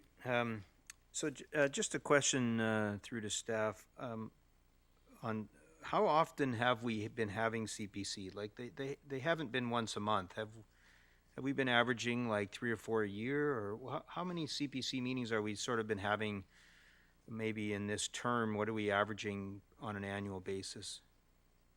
It would be difficult to say how many we average on an annual basis, but based on the scheduling practice, we try and ensure that council has 1 extra meeting a month for the majority of months. Of course, August not, December not, a few exceptions. September, unfortunately, with the long weekend, UBCM, and regular council meetings, we can't fit one in there.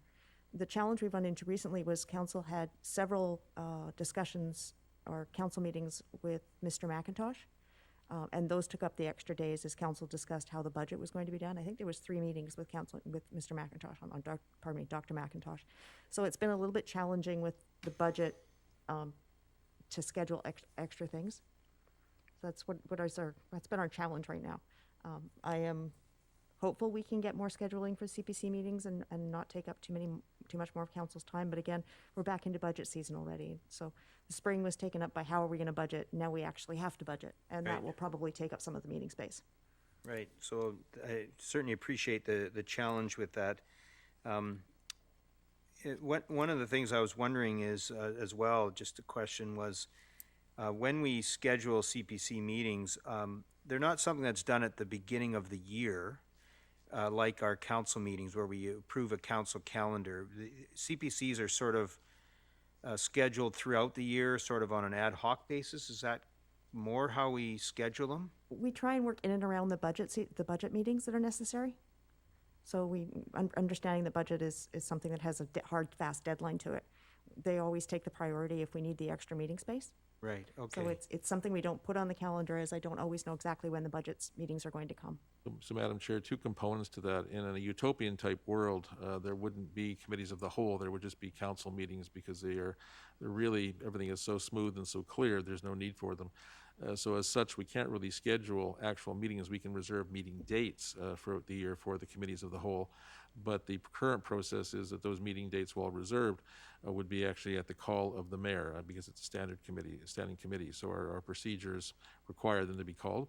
And again, those then are often superseded, or those dates used for workshops, Macintosh, as an example, also budget meetings when we get to that level of it. So generally, what Ms. Bauer has pointed out, I think, is a bit of an anomaly, that if you take out September and take out December, that would leave you in theory with 10 months. But let's say that something else, July maybe doesn't occur for whatever reason, that leaves you with 9 months. If you have, say, 3 budget meetings or 3 workshops or something of that nature, that's 6. That leaves you with, on average, 3 to 4 more meetings you can actually fit in the schedule, or unless you duplicate them. So, our best case realistically is probably in the area of 5 to 6 CPC meetings. So the expansion of the day, if council's willing to do so, would actually help us tremendously, because we could, as was said, do 2, 3, or 4 of those, because, well, these are certainly important issues. These are issues that council has referred to the CPC to flesh out and fill out. But meanwhile, the rest of the activities of the organization, whatever it may be, budget or otherwise, has to still continue. And that's the complicating factor in this, because, again, ideally, council's commitment was for the council meeting schedule as put in the actual annual calendar. Right, okay, well, I think that's helpful. I think it seems to me that, while these are meetings that are scheduled by the mayor, it would be helpful to have maybe put them in place, at least tentatively, maybe suggesting the time period a year out in advance when we do the calendar. I think it would be helpful. Similar to public hearings, we schedule a public hearing, and then when we don't have items, we cancel the public hearing. So I guess in some ways, I'd rather know a year out that we have a schedule for when CPC meetings are. We can always cancel the meeting if necessary. If there's no items or nothing's happening, we can cancel it, but I'd rather get it into the calendar a year in advance. I'm supportive of having longer meetings if we need to. I do think that if we remembering that the topic also comes back to the council table as well, so we get a second serious opportunity to look at things and discuss it, that I'm not sure we need to have like full day, all day meetings to get through these items. I think we can be more efficient with our time. For me, when I look at the list, and I know we might have a sort of an informal poll taken here, but when I look at the list, to me, council procedure bylaw updates, I've been on council 7 years, and we've been doing council procedure bylaw updates since the beginning of the 7 years, and I'm sure they were going longer than that. So to me, that's sort of an ongoing kind of item. It's just ongoing. We're always as a council, and the next council will also have some updates that they would like to make to council procedures. So that seems to me sort of this ongoing item that we constantly will be looking at and discussing, and will probably never, ever end council procedure bylaw updates. They'll just always happen. We'll always be looking for new ways to do things, better ways to do business, better ways to have our meetings. That's always going to happen. The other items on the list for me are more what I would call finite items. They are items that we need to discuss. I like the format of CPC for good discussion. They're items that we can have a good discussion on and then decide whether we want to move forward with the item or whether we want to no longer go forward. It's one way or the other. But they are finite items. Once that item is dealt with, and then it comes to the council table, we're going to make a decision on it. If it gets to the council table, we'll make a decision. And then the item's finished with. It's a finite item. It has an ending. Council procedure bylaw updates will never end. They will come forever. So for me, they should be at the bottom of the priority list. I'd rather use our time well. We get through the other items, and then as we have time, we'll deal with council procedure bylaw updates. Not that they're not important, but they're just ongoing. And I'd rather work with the finite items.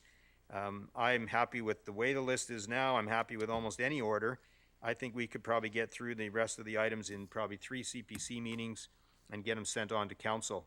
And maybe there's some kind of guideline. I don't want to set it in policy, but maybe there's some kind of guideline where when an item, at least a finite item, where we know it has an ending, gets put on the agenda, that somewhere within 1 year, we know that item will be dealt with within a year as a guideline, as opposed, so we're not getting into 2, 3, 4 years time period. And we could assure the public that they don't come here to die. They come here for good discussion. Might be a year's worth of discussion, but it will come back to the council table as a guideline within that time frame. Anyways, I've said enough, thank you. Councillor Ferguson. Wow, we've had a lot of discussions about meetings right now. It's interesting. You know, efficiency is always a good thing. You know, I had a former mayor say, we had enough discussion, gavel go down, let's get ready for a vote. I mean, that doesn't happen today. I mean, that's the reality. So efficiency is, how do you define that? I actually had a simple question for the clerk. It's so simple, it's almost beyond belief. Okay, my question in our procedure bylaw, right? I know that I was a teacher. If I was unable to attend or teach that day, same with staff, is your staff supposed to notify that you're not coming in today? Is that a Councillor requirement of the TOL? Ms. Bauer. I don't believe it's considered in the procedure bylaw, but in general, counselors do advise us when they're not going to be able to make it. So that's never been in the procedural bylaw. And it's a simple thing. It's funny because as a teacher, if I wasn't going to come in and teach that day, I had to notify somebody and tell them I'm not coming in today. So my question is, if a member of council isn't able to attend, that should be step one. They should notify the clerk, and then the clerk should notify council. By the way, councillor or the mayor won't be in today. And this is the reason. Another good reason could be they're unable to attend, a family matter, personal matter, sick or something like that. And it just makes sense to notify so everybody's aware who's going to be there and who's not. If they're late, it's different. It's totally different. So that's not in our procedural bylaw? No, sir. Okay. Then the next thing, I'm going to use I always like to use example. I'm supposed to be in Chicago today. Okay, I was scheduled for a Metro Vancouver conference for wastewater. That conference, well, because of COVID and that conference, it has gone virtual, and it'll be sometime in November, okay? So I'm very disappointed. But I would have notified you, and then the clerk would have notified all of council that Councillor Ferguson could not be attending today because he's in Chicago at a conference for Metro Vancouver. And I think those kind of information we're all paid to represent the people. So I think we should at least let each other know if we're not going to be attending a meeting. I just didn't know that wasn't in the bylaw. Okay, is there any chance that could be added, or that's just something courtesy? It would be a council procedure bylaw amendment. Let me just think on that. I just see that as something, a common courtesy. Okay, thank you. Councillor Woodward. Yeah, thanks. I mean, I don't know if I need an informal. I'd be happy to move a few items up. I mean, the order is less important to me than just calling the meeting. I'm calling the meetings. I mean, I'm getting pretty repetitive here. I would have as many as it takes, as often as it takes to just dispose of these items. I would trade all the meetings we've had with Dr. McIntosh for a couple CPC meetings to actually deal with tangible items on the agenda.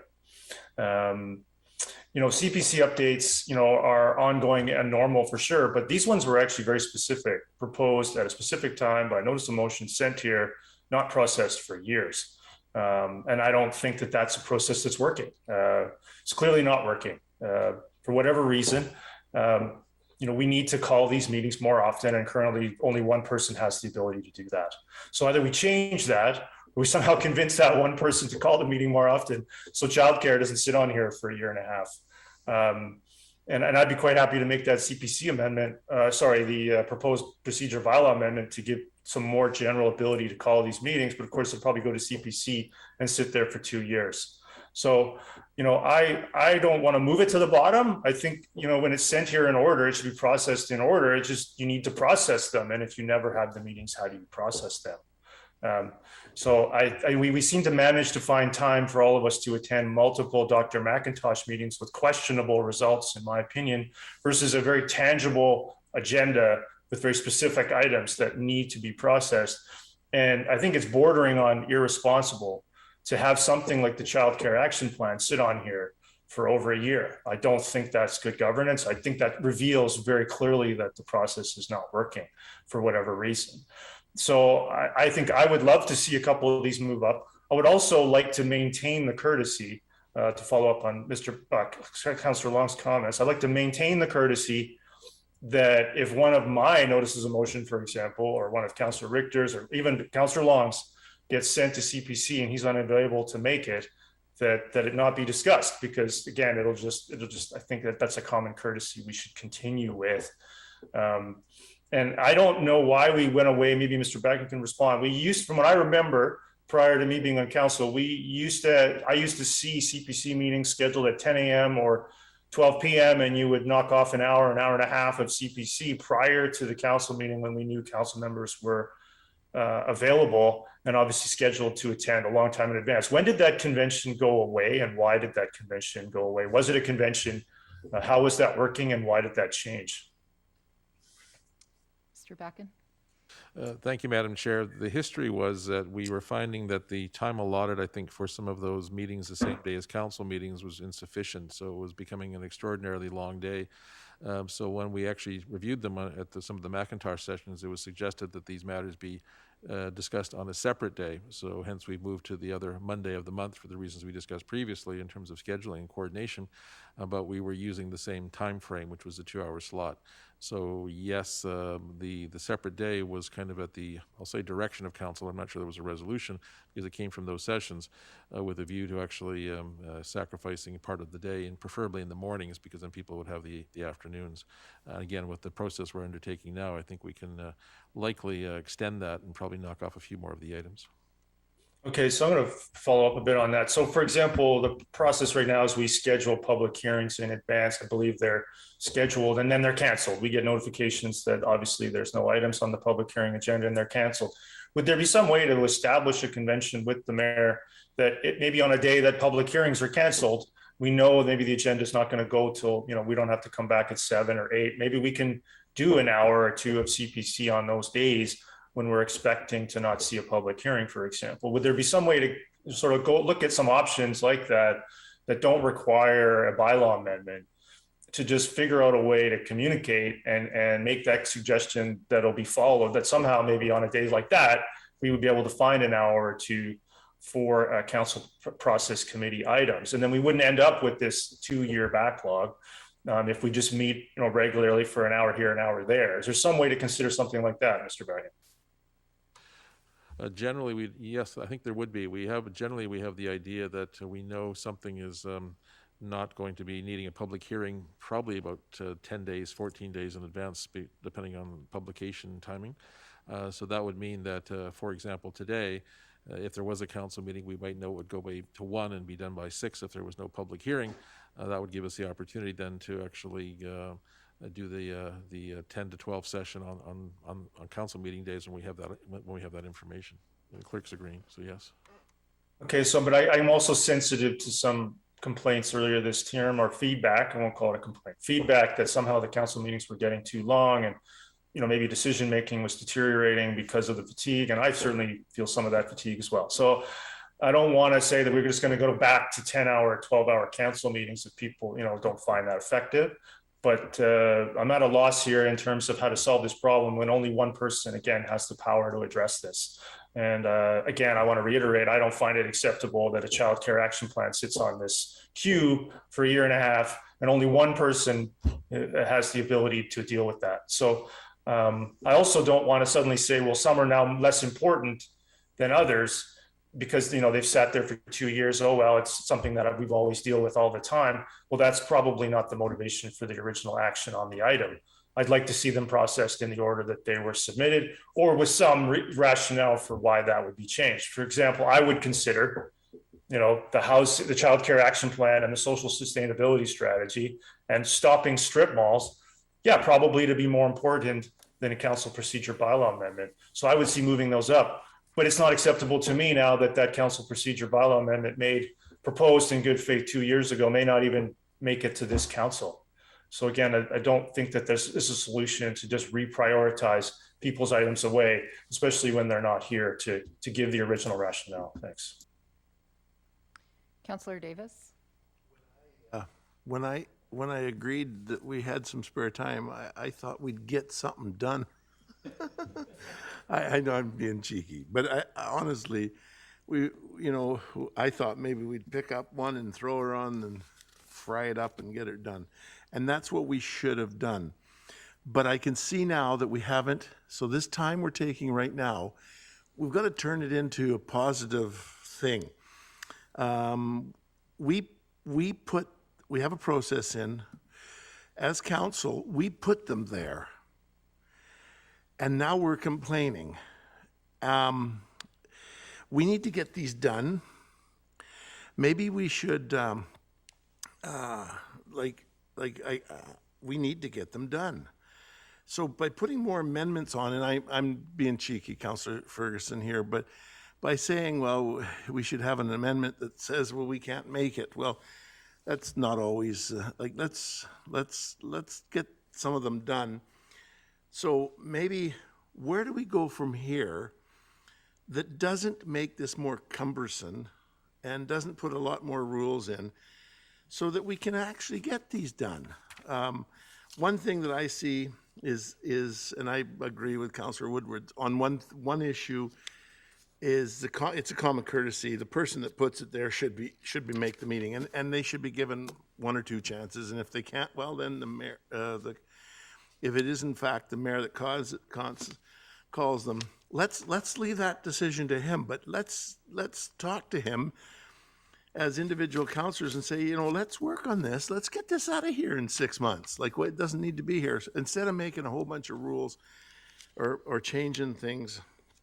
Because there's reasons some of these aren't coming back. I don't know, are we waiting for a report, on the public art review? Or, I don't know, and I don't want us to open that debate. But I'm all for saying, as a collective group, hey, let's get these off, and maybe let's not our expectations, when you put a big thing like the Willoughby Neighborhood Plan Review, that's a big thing. It's going to take a lot of time. We're going to, but when we start working on it at the end of the meeting, let's get it done. And I think that what's the word I'm looking for? Effective meeting. We need an effective meeting. And I guess now that I've rambled on, I'm making more time. But at the end of this meeting, let's move on and let's all agree that we got to do this. Got to get them done. And we can't, we got to live by the rules. We got to live by this. It's in place. Let's do it. Those are just my points. Ms. Bauer, do you know how many Mondays there are left before next July? And could we just make a commitment as council, as it seems to be that everybody wants to get these things done? That these items get put on in priority, because you just asked us to order our preference, and that we can commit. I mean, today, do we need Mayor Froese here, or as acting mayor, can I? We could, ultimately, the mayor does set the schedule, but I could definitely provide a calendar to him with the available Mondays. Right. But I guess it comes down to prioritizing which items that we want discussed first, second, third, fourth. The current priority was actually set by council after a meeting with Dr. McIntosh. Okay. Of course, you can review it and change them, but it was actually set by council already. So with the council procedure bylaw update, how many items were actually in that, and how long would that take to actually get through that? Because wasn't there quite a number of items? I believe it is actually quite a number of changes that Councillor Richter wanted to discuss. Right. We previously had spent 3 or 4 meetings already, 4 or 5 meetings actually already talking about them, and we're probably only about 7 pages in, maybe 8 pages in, and it's a 30-page bylaw. Right. So I don't know if there's any suggestions. Well, yeah. Can I? Oh, sorry, Councillor Long. That's okay. Thank you, Madam Chair. So the F4 item that was sent to us, it's the red print in there that is still to be discussed at a future meeting? I don't actually see the red print. Yeah, so I don't know either where we're at. So maybe that could be sent around. So so we can accomplish something today. I think the consensus was that the next CPC meeting, which we don't know when it is, but it'll be soon, would be a longer one. Would it be scheduled for 6 hours instead of 2 hours, or can council come to consensus there? And then we would still have the same order, and we'll go through them, and we'll have more time to deal with more issues. Is that the direction we're heading, Madam Chair? So, Madam Chair, just to comment then, given the time we have scheduled, and we can certainly go longer, I think there's two steps that need to be considered. Step one would be, do we wish to reprioritize the items? As Ms. Bowers pointed out, the list in their present form comes from a previous council discussion, I think it was, a priority session. I don't think there was a specific resolution, Ms. Bauer, or was there a specific I believe resolution? it actually went back to council and there was a It resolution. may have been a resolution, okay. Yeah, so the order is good then, okay. So it's up to council. We have now circulated the list of the 7. If you want to renumber them, we can do that or we cannot. The second piece of it then comes down to the meeting dates. By rough calculation, and this is very, very rough, I think there's going to be 9 or 10 Mondays until next July. That is 9 or 10 Mondays that are not booked with council meetings. So that's one issue. Now, keeping in mind that generally some of those Mondays may be taken up by other matters, from workshops or statutory holidays or all those sorts of things. So there's a limitation.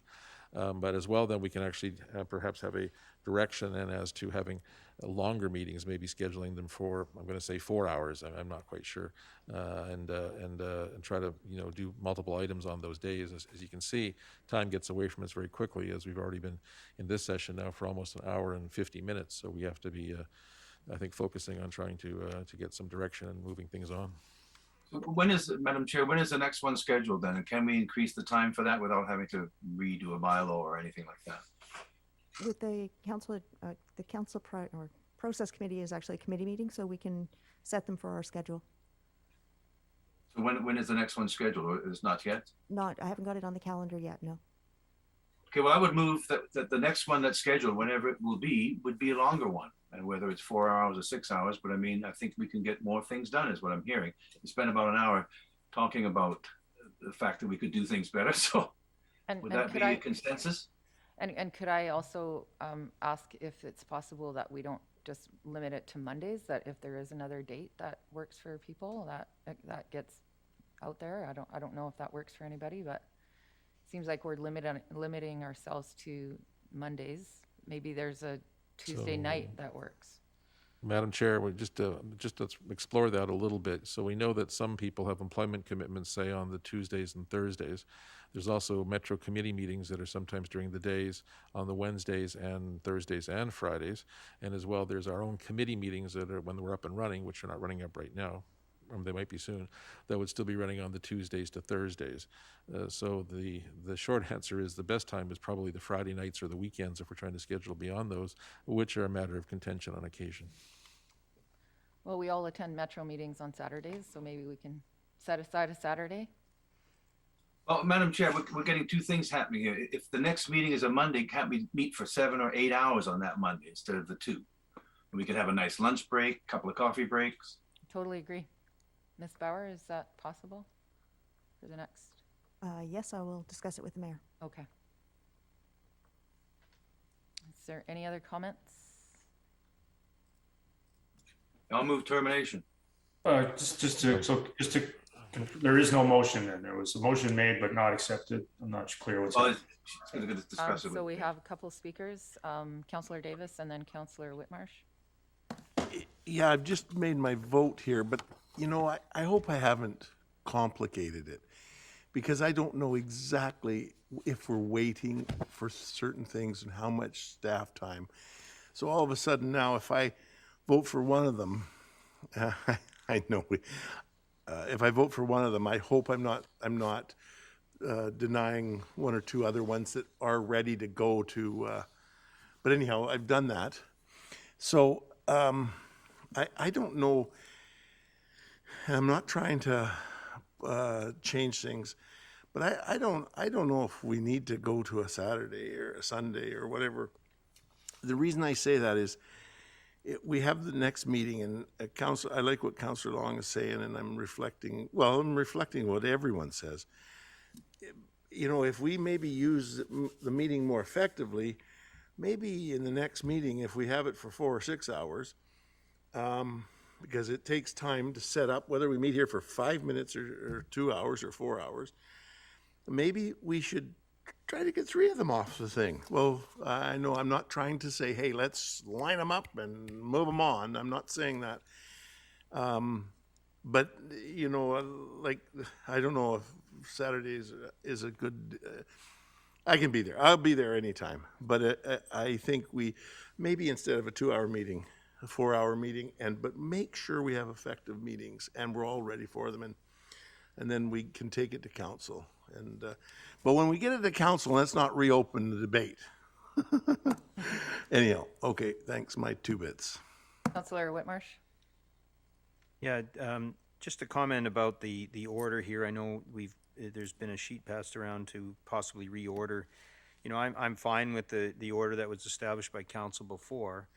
You know, I think that when we run the meeting, and I know we have to have staff here to either give a report or be able to answer questions on most of these topics.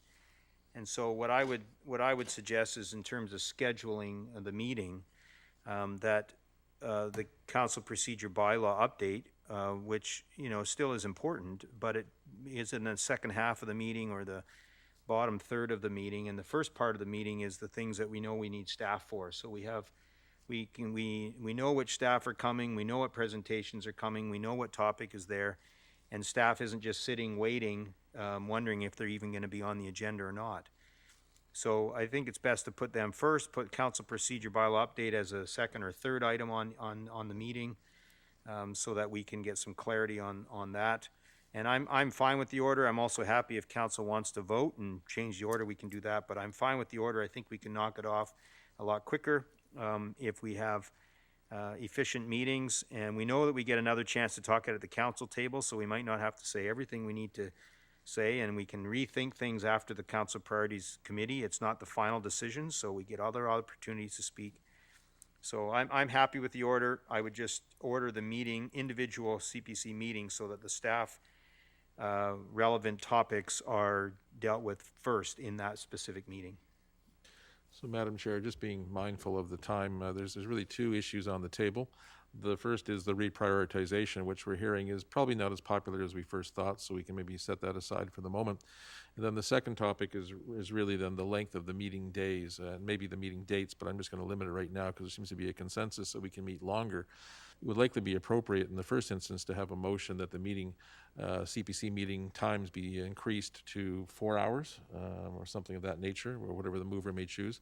And then secondly, if the people are relatively happy with the order as it now stands, there was suggestion of an amendment, maybe that the council priority, council procedure bylaw update be moved to item number such and such, something after that, the last, the middle, the second to last, whatever it may be. But that may allow us then to advance matters from where we are right now. I think I tried to make that motion, Madam Chair. Okay, so do we have a motion?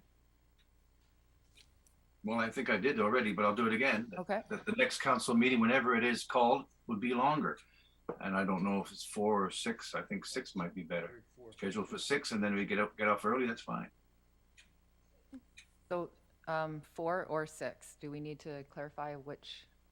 I move 6, and then we can always shorten So it. the motion is for 6. Madam Chair, maybe we just say up to 6. Up to 6. That way we Yeah, can- up to 6. Okay. All right. Do we have a seconder? Councillor Ferguson. Oh.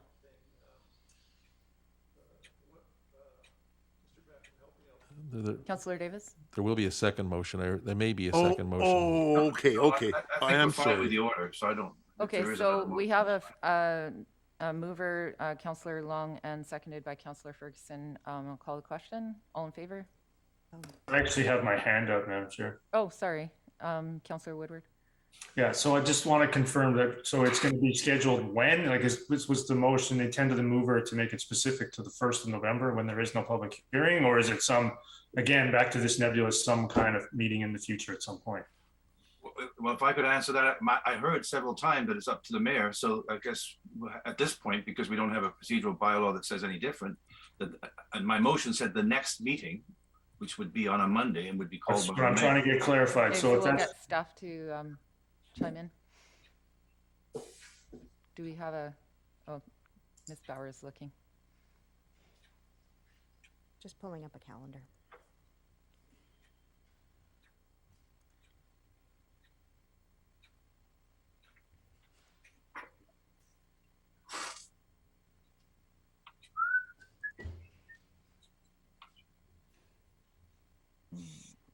Where is Remembrance Day?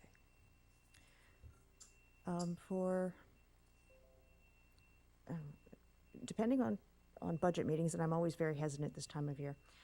There is actually 3 Mondays in November that we could look at scheduling a meeting for. Okay. The 15th would be backing onto Remembrance Day, so it would take a little creativity by staff to be prepared, but it could definitely be done. So I will definitely discuss with the mayor a Monday in November. Okay, so I'd like to respond So to a that. Monday in November, yeah, Councillor Woodward. So that's specific to, so the motion, again, I'm trying to clarify what motion is going to, whether it has any weight to get a meeting called or not, kind of, because it'll be a will of council kind of thing, and it'll either be heard or ignored. Right. So I'm just trying to understand what the motion actually is saying. Is it the next council meeting or a council meeting in November? Or a Monday in November? Sounds like November 15th is. Madam Chair, I think just giving flexibility, I think we can achieve the same result by simply saying that a meeting be scheduled in November and that meeting be for up to 6 hours.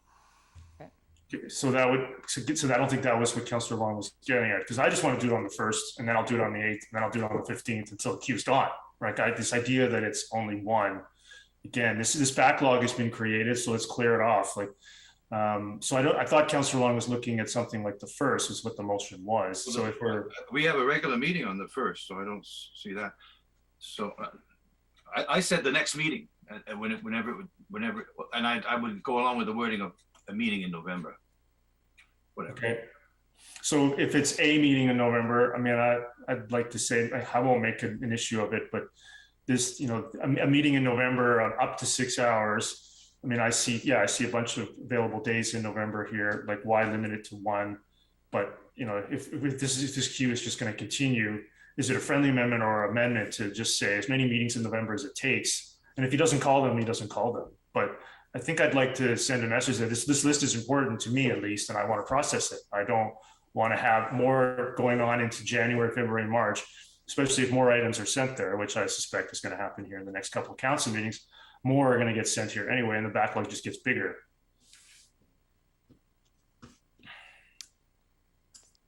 Mr. Backen? So, Madam Chair, we also have to keep in mind the scheduling, and I think also it sounds like there's some eagerness to even do December as well, depending upon the schedule. I mean, we've got to be careful of that because, of course, December gets a bit busy. Again, I'm going to suggest that if the motion is, if the mover is prepared to make the friendly amendment, that a meeting in November of at least 6 hours to start, or sorry, what I mean by that is to initiate the process, that would probably clear the backlog up in a relatively quick fashion in a number of months, in 2 or 3 months, and because I think the December's got some openings, but also January has some openings as well. So could we even sort of do November, December, and January and make commitments in all 3 of those months? One could ask that there be a meeting scheduled in November, December, and January of up to 6 hours to process matters, yes. Councillor Woodward? I'd propose that as a friendly amendment, but I'll also propose it as a straight amendment if Councillor Long doesn't agree. Well, here's my 2 bits on it. Why don't we set the next meeting at each meeting too? So in other words, we're setting a meeting now for November. And if we don't get all the business done, I think the last thing we should do at that November meeting is set a date for the next one. Anyhow, whatever you guys want to do. Do we have to have a motion to extend this meeting now? We were finished an hour early. Now we're getting into overtime, but whatever works. I think we should start off with November. Let's take it from there. It's up to you, Madam Chair. You're in charge. Councillor Woodward? Yeah, I'd like to move an amendment to request the mayor call a meeting in November, December, and January up to 6 hours each to clear the current backlog. Okay, do we have a seconder? I'll second that. Councillor Whitmarsh, all in favor?